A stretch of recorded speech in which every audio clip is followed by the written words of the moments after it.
जय मसीह की पिछले वीडियो में कुछ बातें रह गई थी, उन बातों को मैं एक बार फिर से बताना चाहती हूँ।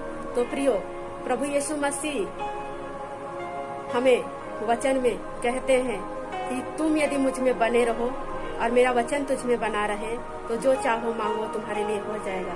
तो मैंने बताया था कि हम अगर परमेश्वर की इच्छा के अनुसार मांगते हैं तो हमें मिलता है। कहने का तात्पर्य ये है प्रियो कि परमेश्वर चाहते हैं, वो कहते हैं कि मुझ में बने रहो।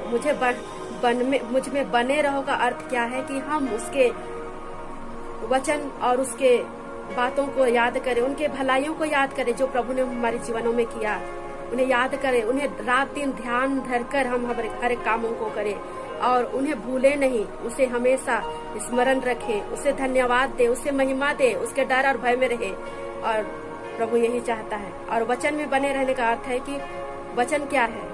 वचन जो है परमेश्वर के मुंह से निकला हुआ शब्द जो बाइबल में पाया जाता है, उसके अनुसार जब हम चलते हैं, वचन हमें क्या क्या सिखाते हैं। जैसे वो चाहते हैं कि हम भलाई करें, बुराई से दूर रहे, शरीर का हर एक अभिलाषा, हर एक गंदगी, हर एक जो पाप जो हमारे जीवन से होते हैं, ईर्ष्या करना, घमंड करना, उन सारी बातों से हमें दूर रखना चाहता है प्रियो। और ये परमेश्वर का प्रेम, उसका डर भय और उसके वचन के अनुसार चलते हैं, प्रभु के खरायता के साथ चलते हैं। और जब हम प्रभु की इच्छा के अनुसार को मांगते हैं तो प्रभु हमें देते हैं। प्रभु चाहते हैं कि हम खुश रहें, आनंदित रहें।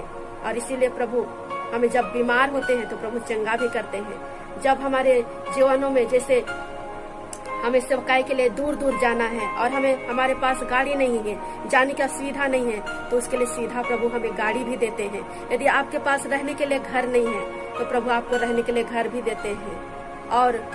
और भी बहुत सारी बातें जो प्रभु के महिमा के लिए जो हमारे लिए चाहिए, धन भी चाहिए तो प्रभु हमें अपनी महिमा के लिए धन भी देते हैं। नौकरी चाहिए, परमेश्वर की महिमा के लिए हमें नौकरी भी देते हैं। तो प्रियो, हर बात में परमेश्वर चाहते हैं कि हम उसको महिमा दें।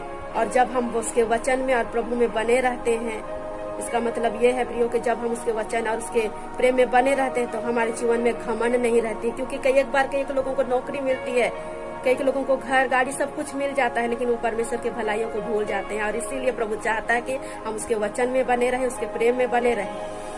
क्योंकि कई बार जो जरूरतें हैं, उस दुनिया की चीजें हैं जो हमें घमंड को ले आती है और घमंड बर्बादी की ओर, नाश की ओर ले जाती है। इसलिए प्रभु चाहता है कि हम उसकी इच्छा, उसके वचन के अनुसार बने रहे, ताकि हम हमारे जीवन में जो जरूरतें हैं प्रभु से देने के लिए तैयार है। आमीन। सबको जय मसीह की।